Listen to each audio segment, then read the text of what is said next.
So, welcome everybody to tonight's webinar brought to you by the Immunisation Coalition. Our topic this evening is on pneumococcal disease, a 2024 update. So for those who of you have just joined, and there was a request for a particular music as the introduction, and that was Vic Ringa from New Zealand, a singer-songwriter in New Zealand and a musician. And that was entitled Sway. So happy to fulfill your request, Michael, and hopefully you're online. Right, my name is Andrew Minton. I will be your moderator for tonight. I work for the Immunisation Coalition, and in part I'm responsible for the education program together with some of my colleagues that also deserve a mention, Anastasia, Marianne and Karen, and we each work together to bring these to you. But so before we start, I'd just like to say the acknowledgement to country. I'd like to acknowledge the traditional custodians of the various lands in which we work today, and any Aboriginal and Torres Strait Islander peoples participating in this webinar. I and the Immunisation Coalition welcome you tonight.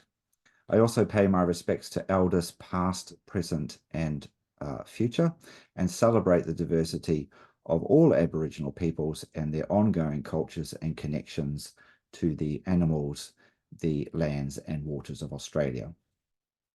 So just a bit of housekeeping, it's the usual. Before I introduce our guest speaker, and privileged to introduce her, Angela Newbound. Angela will speak for around 40 minutes, which gives us plenty of time for question and answers. If you can just pop those questions into the Q&A function down below, I will look for those, and if we're not able to get to all of those questions, we will answer those and send those out next week with a recording, so you don't miss out on any of the answers to the questions. You can use the chat function as well. Please encourage you to do so. And anyone who wants to comment on those, on people that add to the chat with their questions or their comments, please, you're welcome to do so. And tonight this webinar will be recorded, as I said, so everyone will be on mute. And just to keep to time, we will finish 7 p.m. on the dot, just to respect everybody's time. If you're at work and you want to get home, or you're at home and you know, come 7 o'clock, it's time for dinner and looking after the children. So without further ado, I'd like to introduce our guest speaker tonight, Angela Newbound. Angela is pretty well known, and Angela does a lot of work for the Immunisation Coalition and presents for us regularly at these IC webinars on a number of disease topics, and also as a contributor at our main events, the ASM and AIF, and possibly our primary care infectious disease meetings in the future. So Angela is an immunisation education consultant based in South Australia. She's an Immunisation Coalition member, as I mentioned. She's been heavily involved in immunisation program delivery in South Australia for over 20 years, and provides clinical advice, support and education to a wide range of healthcare professionals across Southern Australia and probably beyond. Angela also contributes to the development of immunisation resources to assist providers and other healthcare professionals involved in immunisation with the challenging aspects of the immunisation program. And for pneumococcal disease, that's actually true, especially for the NIP, and I imagine there might be some questions around the complexity of that, and is there a way to simplify and try to remember all the different schedules and different times and different age groups, and you know which pneumococcal vaccine to use and so forth. So we might touch upon that. So without further delay, I'd like to introduce Angela, and for Angela to take us through her presentation on pneumococcal disease. Welcome, Angela. Thank you very, very much, Andrew. What a very kind introduction. And now that you have heard, you know, really all about me, I'm going to be asking you some questions as well. And I just need to get my little away, and then we'll go to full screen. So you've managed to hear some information about me, and I'd like to know a little bit about you. So could you please tell me, of those of you that are online, are you a GP or medical practitioner, a nurse, midwife, immunisation practitioner, researcher, educator, pharmacist, or another healthcare worker, or just other? Absolutely, totally up to you. So we'll see who's online.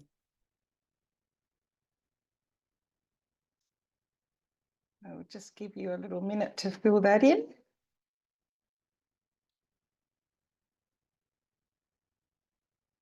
Perfect. Okay. Looking good. Okay, so 70% of those that are online are nurses, midwives, or immunisation practitioners, which is fantastic. We've got about 22% of GPs or medical practitioners. We've got one person who's a researcher or educator. We've got some pharmacists on board, and we've got a few others, which is just fantastic. So thank you very much. So we've got some learning objectives, of course. We always need to have those with all of our learning. So we'll get through these today, but we'd like you to have a good understanding of the burden of pneumococcal disease, definitely outlining those benefits of pneumococcal vaccination, and particularly highlighting and identifying those people who really would benefit the most, and that's those with those medical risk groups. We're going to step right into our first poll, and this is just to give us a little bit of brain power to get us started. What causes pneumococcal disease? Is it Streptococcus pneumoniae, Staphylococcus pneumoniae? Is it Staphylococcus aureus or Streptococcus agalactae? We'll just have a little tiny minute and pop your little answers in there, and we'll go from here.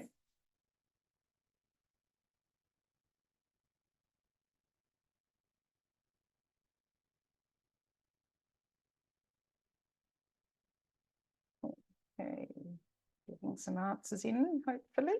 Let's see how we go. Okay, so 81% of you said that it was A, Streptococcus pneumoniae. There were 15% of you that said Staphylococcus pneumoniae, 2%, so 3 people, Staphylococcus aureus, and 3 people think it's a Streptococcus agalactae. Well, the answer is A. So those of you that said Streptococcus pneumoniae were absolutely correct. So well done. So Streptococcus pneumoniae, it's a really opportunistic pathogen that just colonizes the mucosal surfaces of the human respiratory tract, up to around about 27 or even as high as about 67% of children and just under 10% of adults are carriers of S. pneumoniae. And carriage involves that happy relationship, I suppose, that commensal relationship between the bacterium and the host, so it can live there quite harmlessly. The prominence of Strep pneumoniae as a cause of disease is really due to the combination of the high carriage rates and its genetic adaptability, I suppose, and it's that ability to shift from that nice, healthy, happy commensal relationship into being a real pathogenic interaction with its host. Some pneumoniae or pneumococci, should I say, are encapsulated, and the surfaces are composed of really complex polysaccharides. The encapsulated organisms are really pathogenic for humans, and that polysaccharide capsule helps it to resist phagocytosis. And it really is the most important virulence factor for pneumococci. There's more than about 95 capsular antigenic types or serotypes, with each serotype eliciting type-specific immunity. Worldwide, there's a small number of serotypes that cause most of the pneumococcal disease that we see. The predominant serotypes can vary by age and by geographic area, but some serotypes can cause more severe disease. Serotype 3 has been referred to as the sugar-coated killer. The capsule of serotype 3 is really thick due to a really extended polysaccharide layer, and that really favours nasopharyngeal carriage, and it really resists that antibody-mediated clearance. It's got a really high invasive capacity and causes severe infections such as complicated pneumonias and empyema with really high mortality rates. Serotype 3, really common cause of invasive diseases in the adult population, and accounting for as much as around about 15% of invasive pneumococcal disease cases in some reports. Different pneumococcal serotypes have different propensities for causing asymptomatic colonisation, itertus media, meningitis, and pneumonia. The duration of carriage, that probably varies, they believe, between children and adults, although they suspect that children probably carry it for longer than adults do. The period of communicability for pneumococcal disease is really unknown, but presumably transmission can occur as long as the organism appears in respiratory secretions. So pneumococcal disease can be quite a range of things, and of course some of these are invasive and some are not invasive, and so we'll step through some of these. So you can see this possible progression pathway of disease, and so pneumococcal disease, like I said, can really be invasive or non-invasive. Non-invasive conditions occur outside the major organs or the blood. So itertus media, for example, strep pneumoniae is detected in probably about 28 to 55% of middle ear aspirates from children with otitis media. So it's really considered to be the commonest bacterial cause for otitis media. This is really associated, of course, with significant morbidity in those young children, and including permanent hearing loss. However, most cases, the cause is really of otitis media is rarely confirmed, mainly due to that difficulty in acquiring a suitable specimen for culture.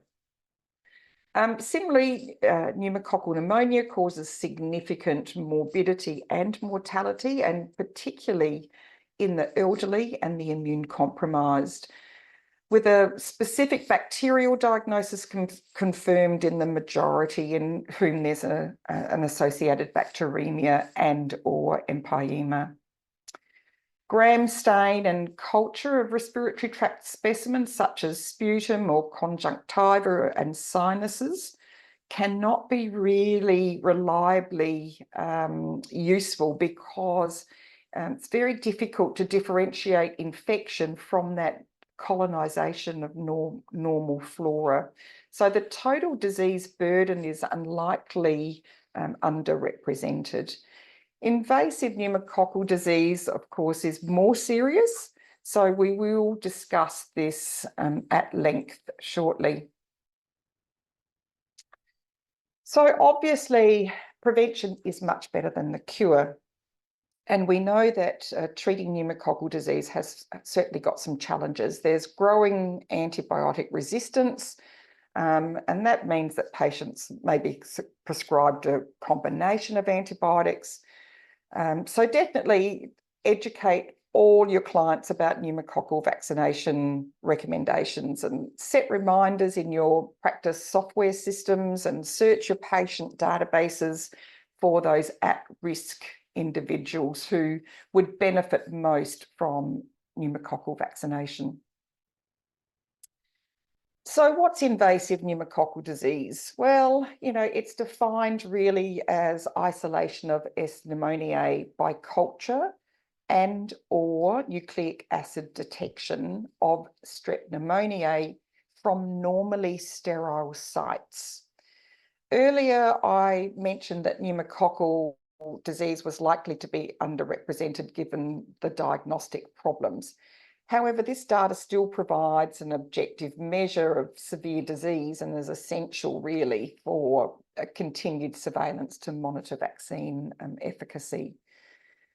Invasive pneumococcal disease commonly presents as septicemia, meningitis, and pneumonia. Septicemia and meningitis are more common in children, around about 70% of cases, with the exception of Aboriginal children, who tend to most commonly present with pneumonia. Most adults with invasive pneumococcal disease, or IPD, have pneumonia with bacteremia. In 2022, bacteremia, pneumonia, and empyema, especially in children less than 5 years, due to serotype 3, were definitely the most common presentations. Other less common clinical presentations, of course, include otitis externa, sinusitis, septic arthritis, peritonitis, pleurisy, endocarditis, and pericardial abscess. So if we're looking at invasive disease in Australia, it's certainly been a notifiable disease since 2001. And the number of notifications fell dramatically after vaccines were introduced for the infant population. However, invasive pneumococcal disease remain higher among the youngest and the oldest Australians. The notification rates has really remained quite consistently higher among Indigenous Australians than for other Australians. So it is exceptionally important for all providers to ask all patients, do you identify yourself or your child as Aboriginal or Torres Strait Islander? And always follow that question up with a reason to why you are asking it. Just explain, because if you do, you are actually eligible for additional vaccines to better protect you from disease. There was a noticeable drop in pneumococcal disease notifications during the pandemic years. However, case numbers have absolutely climbed higher than they were in the pre-universal vaccine era. So the same problematic serotypes have returned with vengeance. During the pandemic, serotype 3 notifications dropped lower than some other serotype notifications, but serotype 3 notifications have risen significantly and is now 2 times higher than serotype 22F, which is the next most prevalent serotype reported. So this is kind of what our current data map looks like, and you can see that notifications differ quite vastly from state to state and territory to territory. So there is quite a wide spread of invasive pneumococcal disease across Australia. So this is the data from the National Notifiable Disease Surveillance System, and it's really been recognised for a considerable time period that viral respiratory infections predispose patients to bacterial infections, and that these co-infections have a worse outcome than either of those infections on their own. So you can sort of see that decrease in notifications during those 2 significant pandemic years, possibly because we had very little circulating flu cases, and we know that flu cases can quite often go along and develop into an invasive pneumococcal pneumonia. We also had social isolation, we had distancing and mask wearing, etc. But like I said, case numbers are definitely rising again and returning to pre-pandemic levels now. So this is once again data from National Notifiable Disease Surveillance System. And when we had a little look at this, it really does show very clearly the highest notifications. They're in the very, very young and in individuals that are from 50 years and older. So 430 of the notifications were in children less than 9 years and 989 notifications in people aged 50 years and older.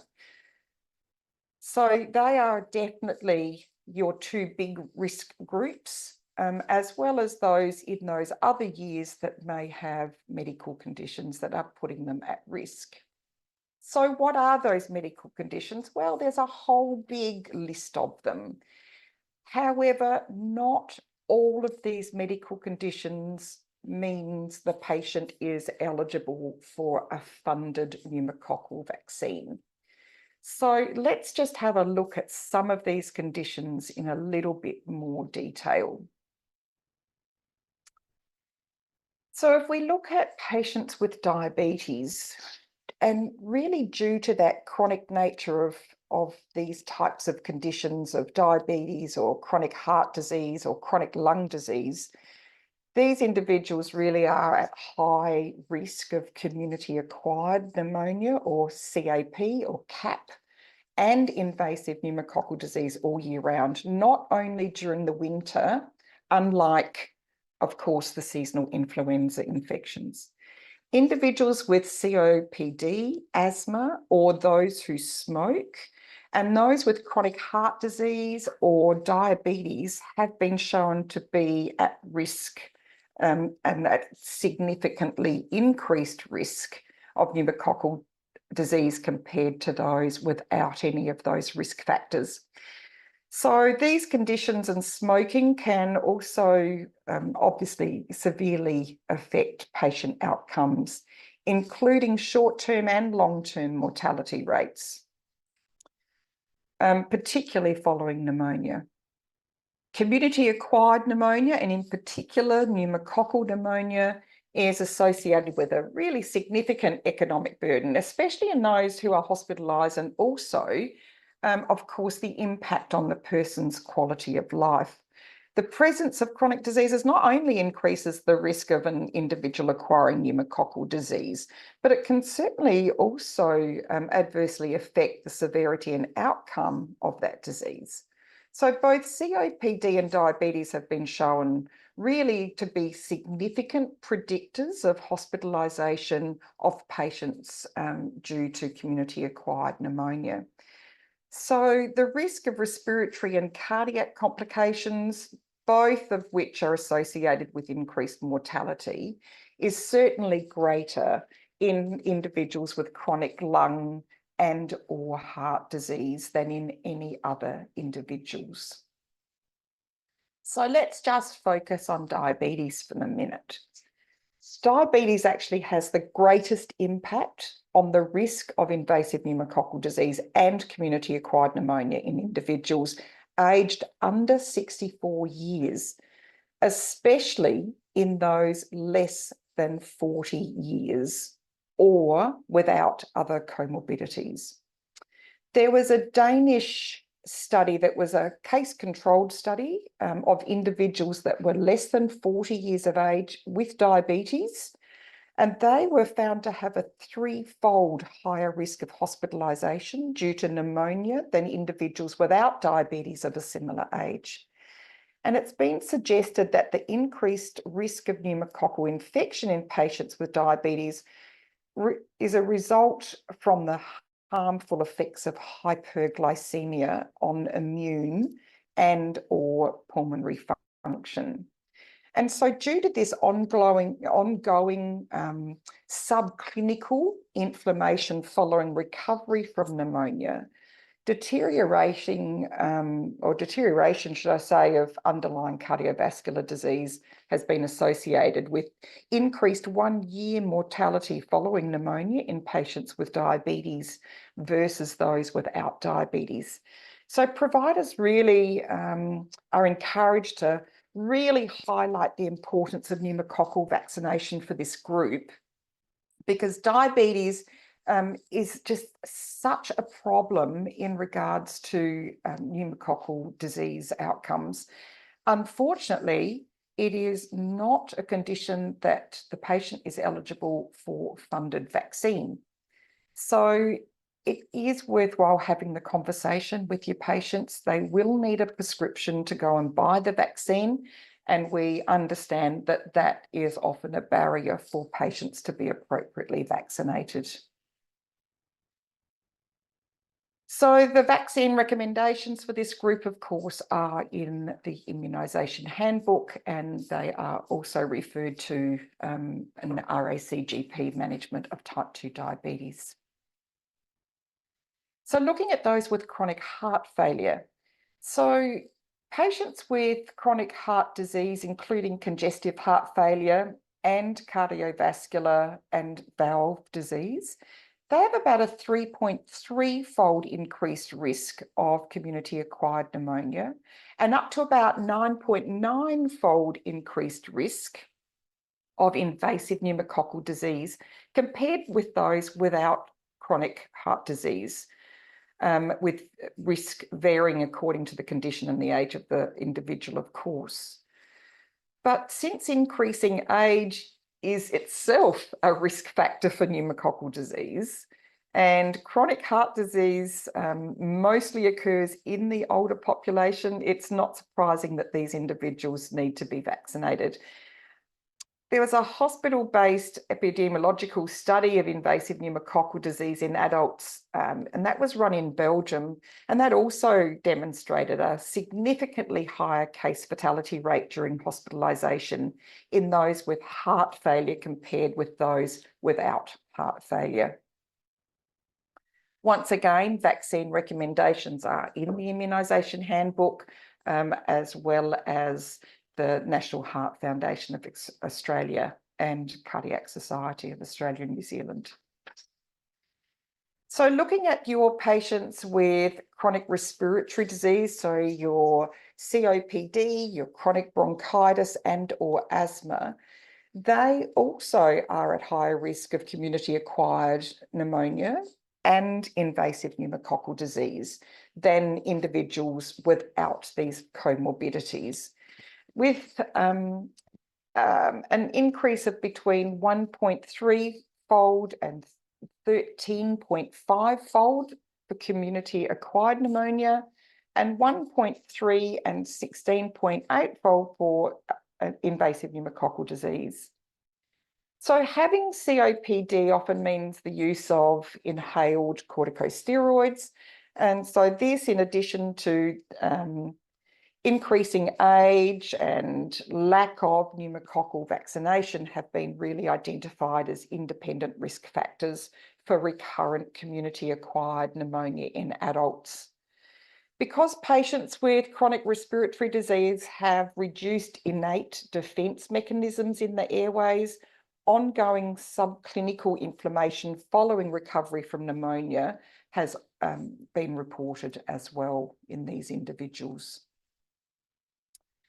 So if we look at severe asthma, a lot of people just don't quite understand what that term means. So it's really defined as requiring frequent visits to hospital or the use of multiple medications in order to manage that individual's asthma.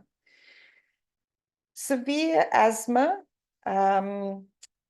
is funded under the NIP.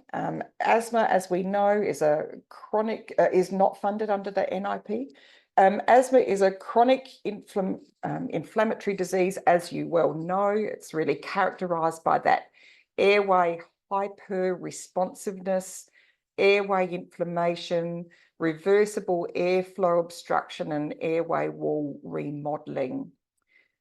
That respiratory epithelium, that first line of defense against inhaled pathogenic agents, and the bronchial epithelium of asthmatic patients is morphologically abnormal.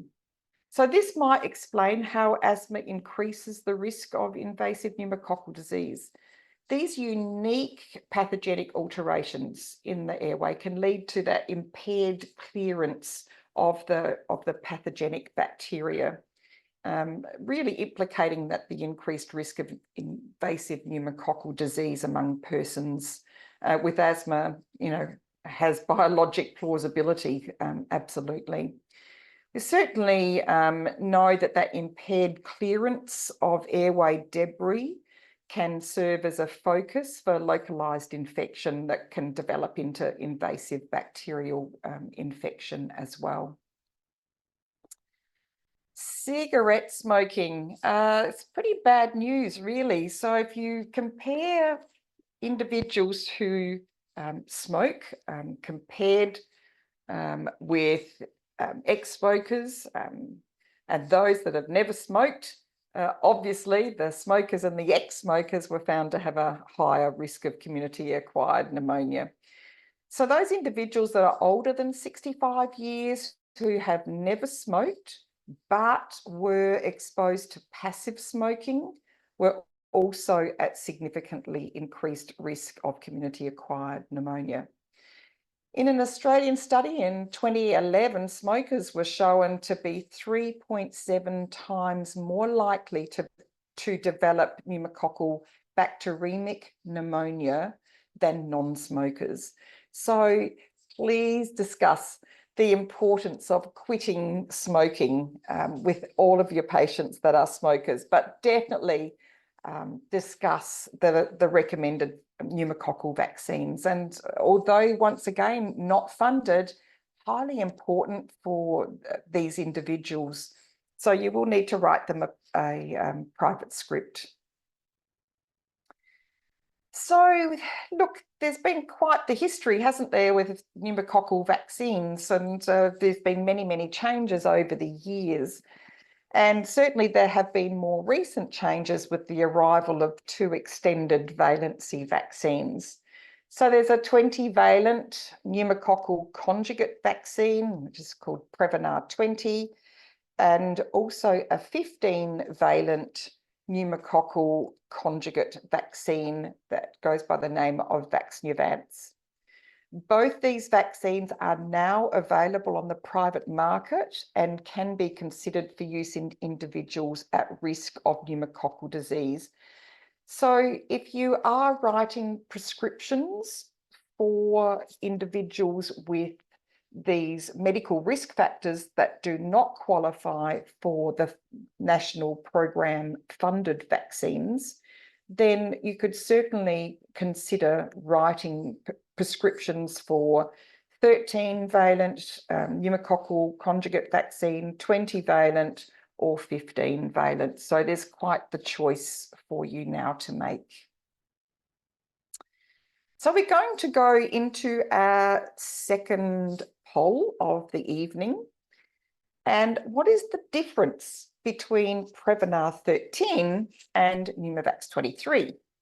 Is it A, Prevnar 13 is a 13-strain polysaccharide vaccine and Pneumovax 23 is a 23-strain conjugate vaccine?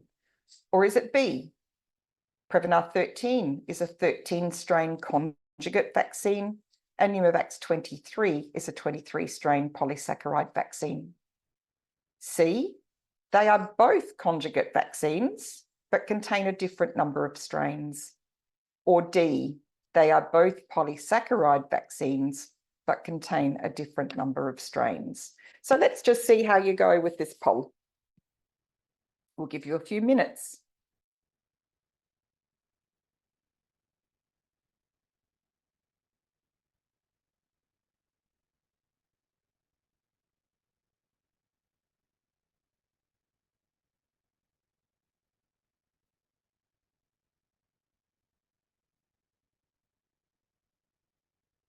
Okay, how are we going, Anastasia? We got some answers? Oh, we've got quite the mix, really. We've got 16% of you chose A, 42% of you chose B, 30% of you chose C, and 12% of you chose D. The correct answer is B. So your Prevnar 13 is a 13-strain conjugate vaccine, and Pneumovax 23 is a 23-strain polysaccharide vaccine. Okay, so that's good news.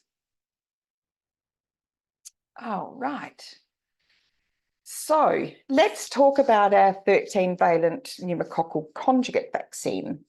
So just to ensure our new providers are aware of what conjugate means in a vaccine.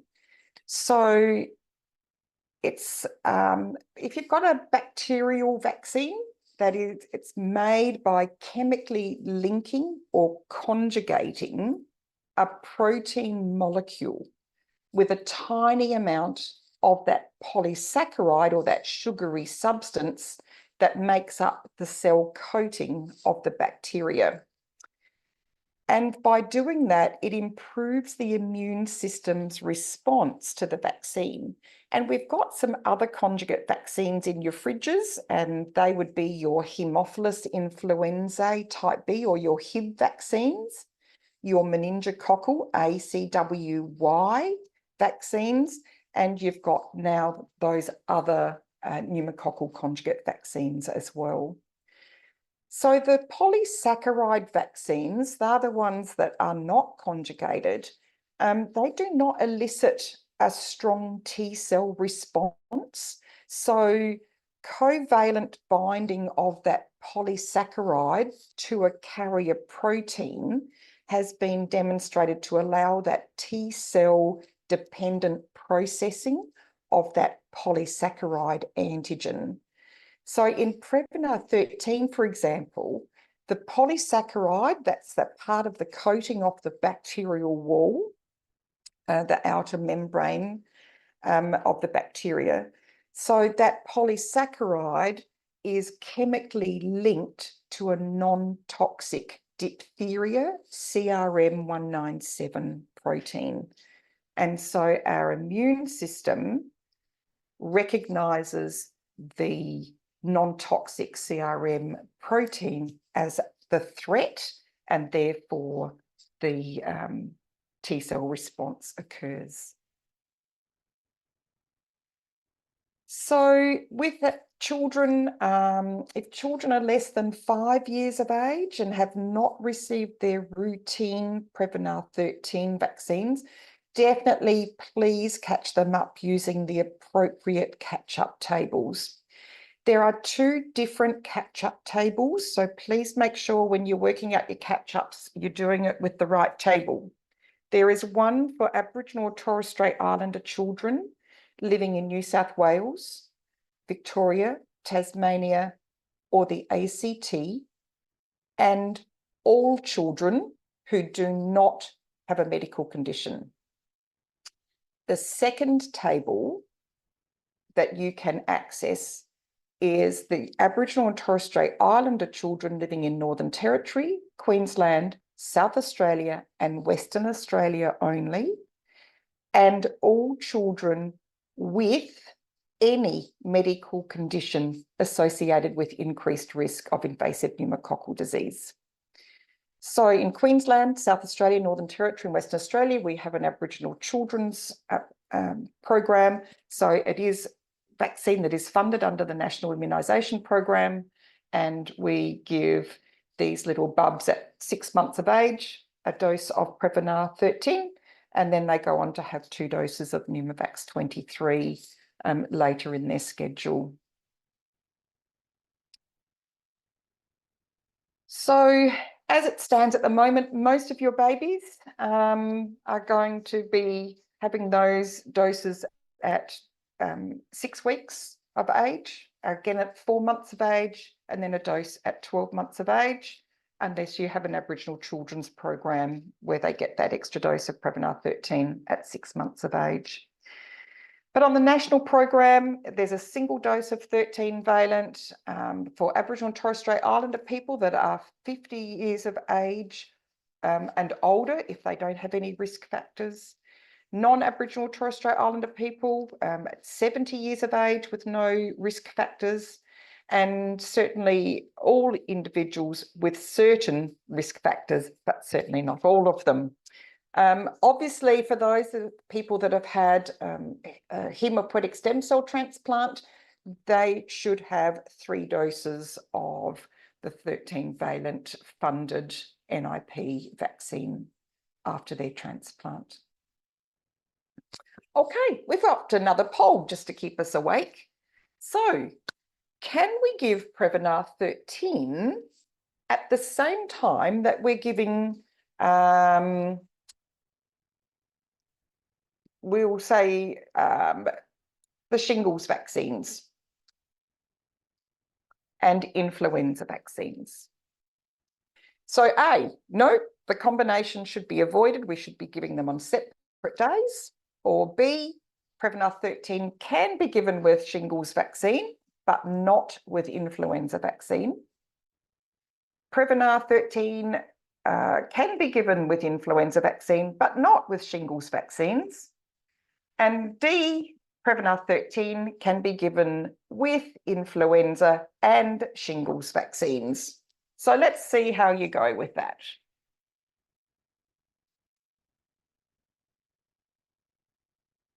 I'll give you a couple more seconds here.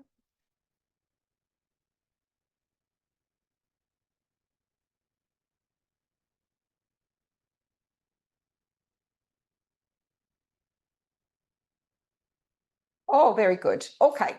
So some of you, there was 4% of you that said, no, we shouldn't be co-administering. There was just 2 people that said that it can be given with the shingles vaccine, but not with flu. 28% of you said that it can be given with the flu vaccine, but not the shingles vaccine. 66% of you got the answer correct. So D is correct. We can give them together, all on the same day if need be. Because we are now using an adjuvanted shingles vaccine, ATAGI, the Australian Technical Advisory Group on Immunisation, does say that if you are giving that vaccine as well as the adjuvanted influenza vaccine, so that's your Fluad Quad, you can administer them on the same day. But because there's a bit of lack of data about both of those vaccines having adjuvants in them, you could separate them by a few days, so 3 days. But we've got to make vaccines very convenient for people, and it's probably not convenient for people to be coming back to see their provider 3 days later. So we want to be opportunistic. We want to protect people from disease as quickly and as efficiently as we possibly can. And there's certainly no harm to be caused by giving them on the same day. So we would certainly be offering them on the same day. Okay. So we don't really know how many doses we're going to need across our lifetime with these vaccines. None of us have got a crystal ball. But remember, at this stage, it is for most individuals, most adults, it's going to be a single dose of the 13-valent conjugate vaccine and 2 doses in a lifetime of 23-valent polysaccharide vaccine, if they have got those certain medical risk conditions. But remember, we cannot overdose patients with these vaccines. So if there is no written record, we proceed as though the patient has never received the vaccine. Certainly, of course, do your best to try and locate records. Ask your client where, or your patient, where have you been, which other practices, If there's nothing on the Australian immunisation record register, which there probably isn't for these older patients, look, if you can't find any record, just vaccinate them and record it on the AIR for other providers to see.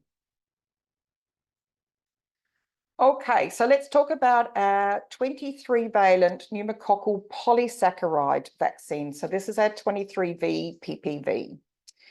So for those new providers that might be listening, this vaccine uses that sugary coating, that polysaccharide coating on the outer surface of the bacteria, and there is no conjugation with a carrier protein. It's just purely using that polysaccharide coating. So the polysaccharide vaccines, they stimulate a B cell response, and thereby resulting in a really type-specific antibody production that enhances ingestion and killing of the pathogens by phagocytes. The antigens, however, are T cell independent and do not induce B memory cells. Therefore, they don't result in a long-lasting memory. Polysaccharide vaccines are really unable to induce an adequate antibody response in infants and children. So therefore, they're just not recommended for children under 2 years of age.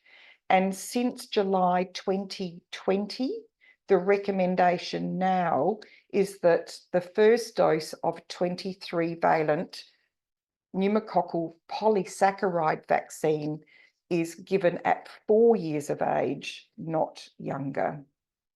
So just make sure that you are using the right vaccines for the right age group of individual.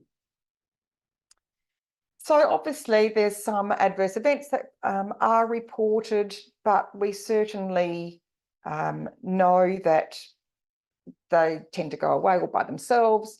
There is this change in recommendations where there's sort of a limit to 2 doses in the lifetime now. But like I said, if there's no written record, we can't really over-vaccinate them. It's administered by subcutaneous or IM route. However, whenever we've got the opportunity to administer a vaccine by subcut or IM, we would prefer intramuscular injection. But please always check the Australian Immunisation Register before administering, well, any vaccine really, but particularly these pneumococcal vaccines, just to ensure that you're meeting the minimum intervals between the doses and that you're not exceeding the recommended doses if there's already those doses have been reported to the AIR. So if we're looking at the NIP for these, this particular vaccine, 2 doses are funded for people of Aboriginal and Torres Strait Islander 50 years of age and older. So they'll get a dose of 13-valent conjugate vaccine followed by 2 doses of 23-valent. Obviously, people with certain medical conditions also are going to be eligible for funded doses. Children aged 4 years with a condition, obviously those risk factors, or if they are Aboriginal or Torres Strait Islander children living in South Australia, Western Australia, Queensland, and the Northern Territory, a dose at 4 years of age, and a second dose 5 years later. Once again, available in private prescription for those that don't meet the funding requirement for the NIP. So this is our last poll for the night. So let's say your patient is 45 years of age and diagnosed with a hematological malignancy. What would be the current recommended pneumococcal vaccination schedule for this patient? Is it A, Prevnar 13 first, followed by 2 doses of Pneumovax 23, B, Prevnar 13 first, followed by a single dose of Pneumovax 23. C, we'll give the Pneumovax 23 first, followed by 1 dose of Prevnar 13. Or D, Pneumovax 23 first, followed by 2 doses of Prevnar 13. So we'll give you a quick little minute here and see how you go.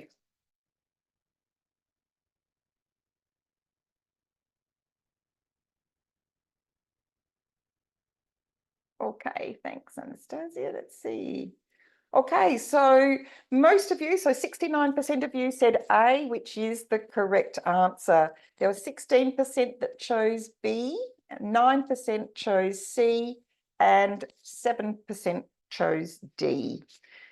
So definitely we would be giving Prevnar 13 first, followed by the 2 doses of Pneumovax 23. But just remember to observe the minimum intervals between the doses. So there should be 12 months between giving that Prevnar 13 and the first dose of your Pneumovax 23, although 2 months is an acceptable minimum interval. Then 5 years later, you would be giving dose 2 of the Pneumovax 23. Remember, if you do check the Australian Immunisation Register, or they do have a record of receiving a dose of Pneumovax 23 some time ago, then you are just recommended to wait a minimum of 12 months before giving that dose of Prevnar 13. So that dose of the conjugate vaccine, you would be wanting to give 12 months minimum interval after that dose of Pneumovax 23 that they may have had previously. So just a quick word around these new extended valency vaccines. So we, like I said, we've got a 15 valent. These are on the private market. We've got, you know, a vaccine that's conjugated to a non-toxic diphtheria, CRM197 protein. There was an interim recommendation in the immunisation handbook, but that has now been changed for Vaxneuvance. So definitely it offers that extra serotype coverage to help prevent pneumococcal disease, including serotype 3, you can see there, which continues to be that significant cause of invasive pneumococcal disease in children as well as in adults. So approximately 80% of all adult invasive pneumococcal disease burden in adults 50 years and older is serotypes 3, 22F and 33F, and they really contribute to the burden of invasive pneumococcal disease. So we know that there's just been a positive recommendation by the PBAC, and it's now in the handbook for the use of this vaccine in infants from 6 weeks of age.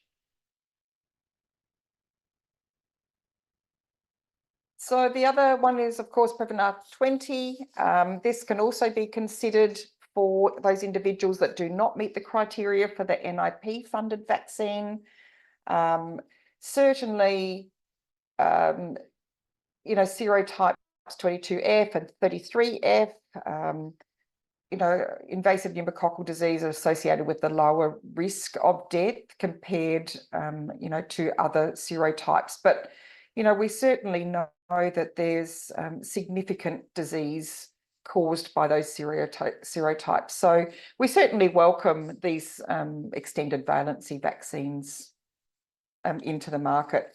We'll just have to wait and see whether they will become funded on the NIP. ATAGI, the Australian Technical Advisory Group, are doing a big review around pneumococcal vaccine recommendations. So we'll just have to wait and see what they decide at the end of the day. So we'll talk quickly here about vaccine coverage. It's certainly suboptimal, absolutely suboptimal. So I think, you know, you are so fatigued, and I absolutely understand that. You are asked, you know, to do so much with so little, but what strategies could you employ really in your practice to raise awareness of pneumococcal vaccination with your patients, How do you put it on the agenda with every conversation that you have? You know, maybe, you know, could you find a week just twice a year and dedicate those 2 weeks to a real hard recall campaign, you know, just going through your practice management systems and just finding those at-risk patients and finding out, have they been vaccinated appropriately for the condition that they've had, and definitely making sure that those non-Aboriginal individuals that are at 70 years of age and older have received a single dose of 13-valent pneumococcal conjugate vaccine. There is no upper age limit for the NIP for that vaccine. So if you've got a 92-year-old that has never received a conjugate pneumococcal vaccine, they are eligible to receive one for free.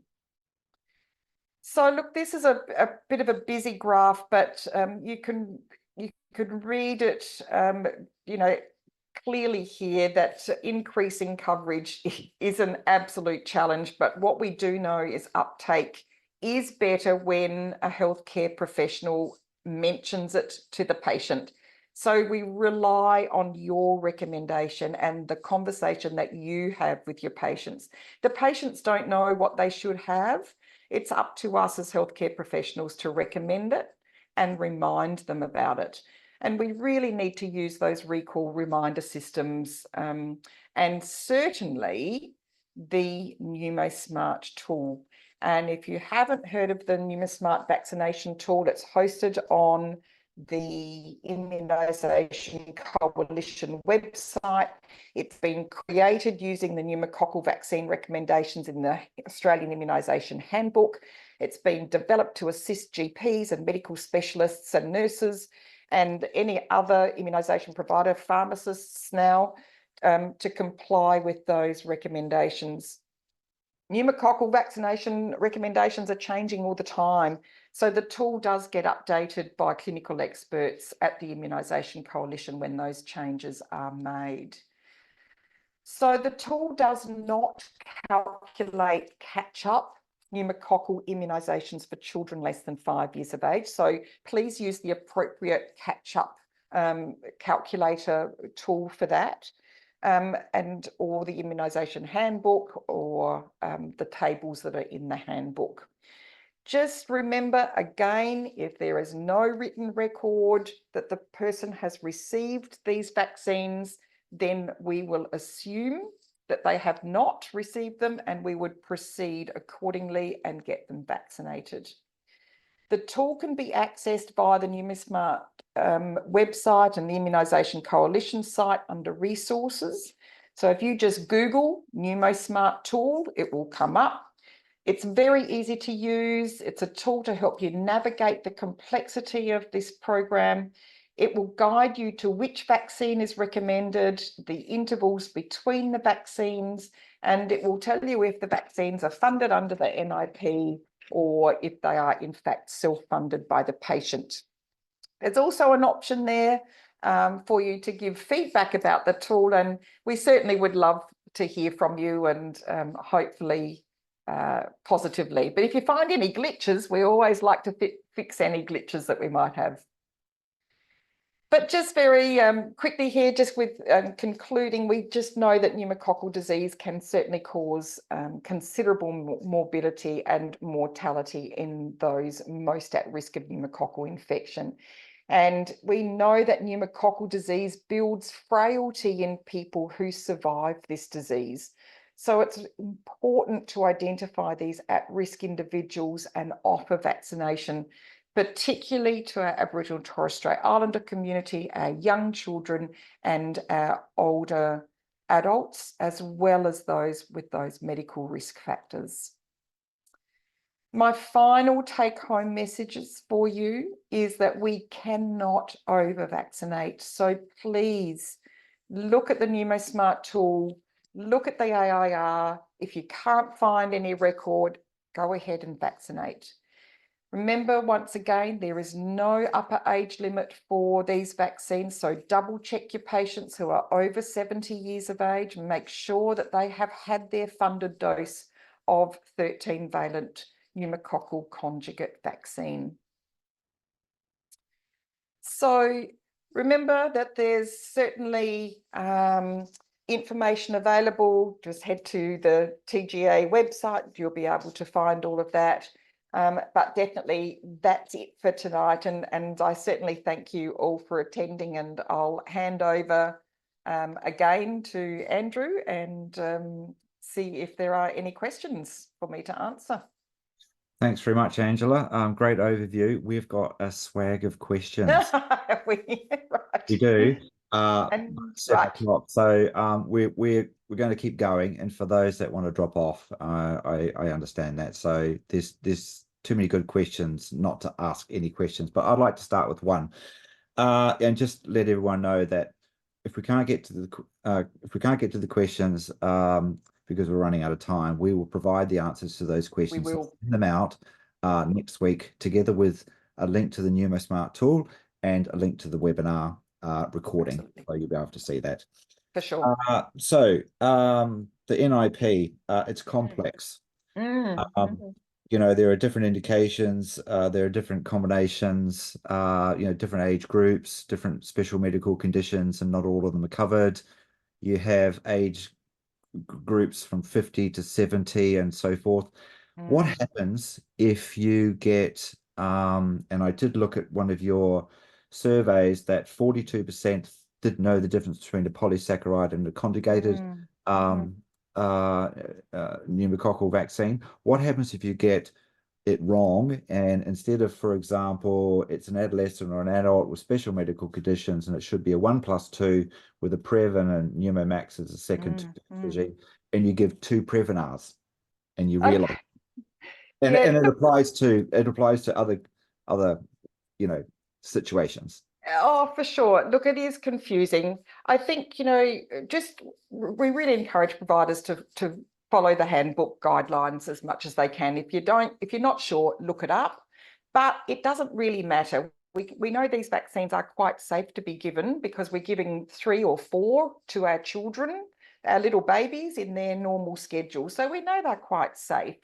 But we don't want to be vaccinating patients with vaccines that they don't need. We just need them vaccinated with the ones that they do. So we would go ahead and still give the 2 doses of the Pneumovax 23 for those individuals if they've got medical risk factors.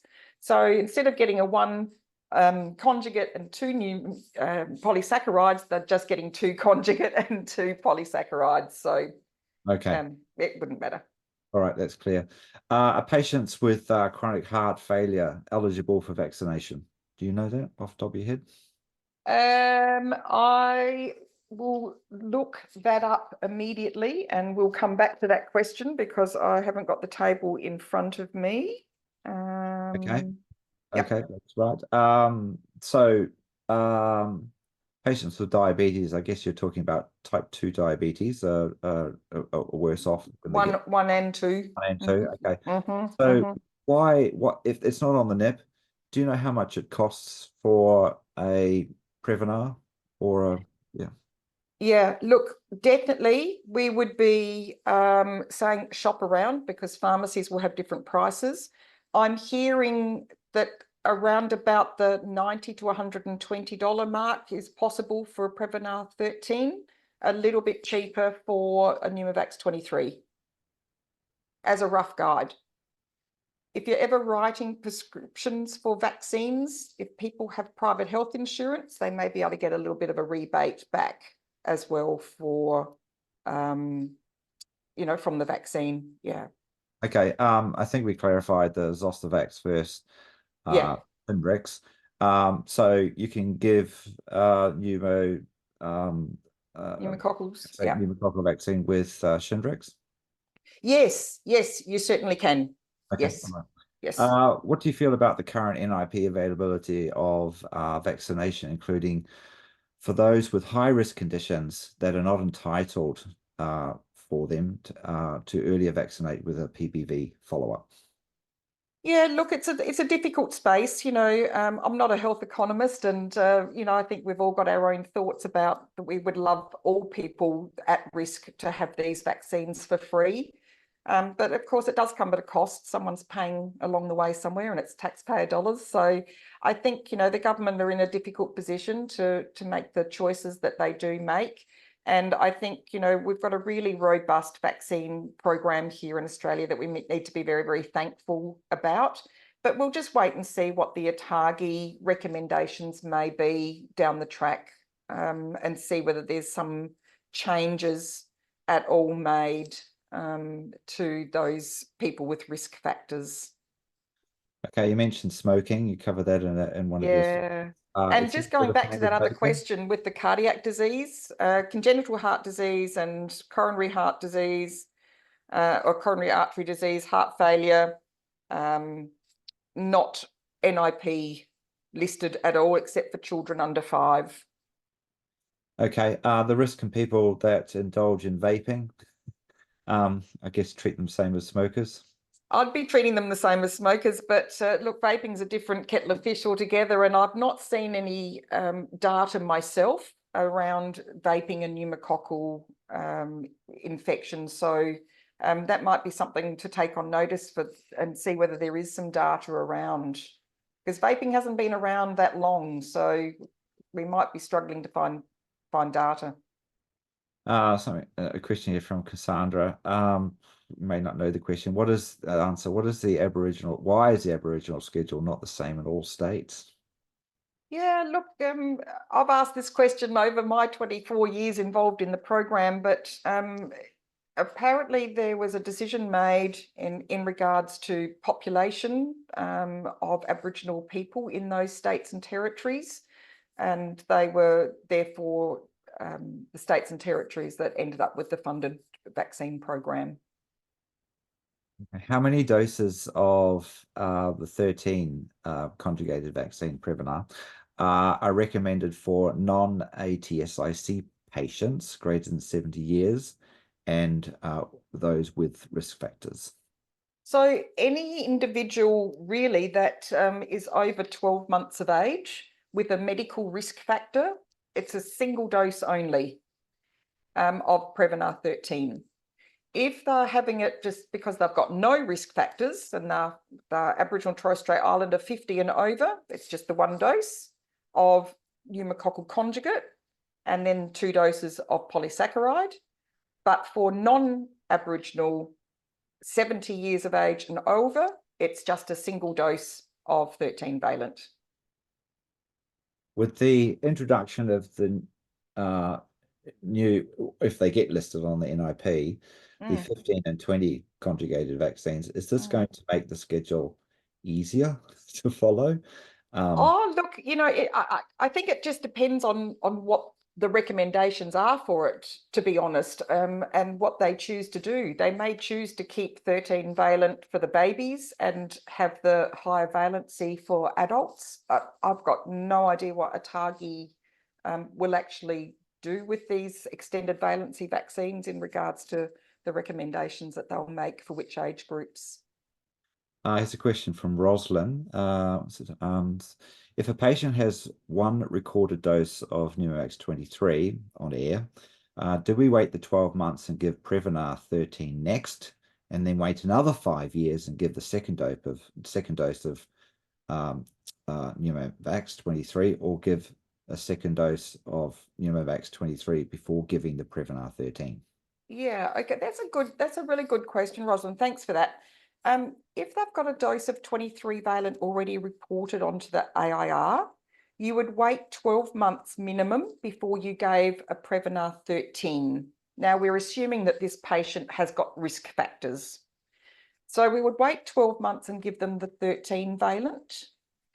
Then it will depend on when we give the second dose of 23 valent, because there must be a 5-year interval between the 2 23 valents. So if they had Pneumovax 23 in the year 2020, we're now 2024, we're giving them a dose of Prevnar 13, then yes, we could just wait the 12 months post the Prevnar 13 and give them their next Pneumovax 23, because then that would be 5 years from dose 1 of Pneumovax 23. Okay. So there must be 5 years between the two 23 valents. Hmm. And then if you're going to be slotting in a 13 valent in between that, then you've just got to make sure that there's a 12-month between the 13 valent and that second dose.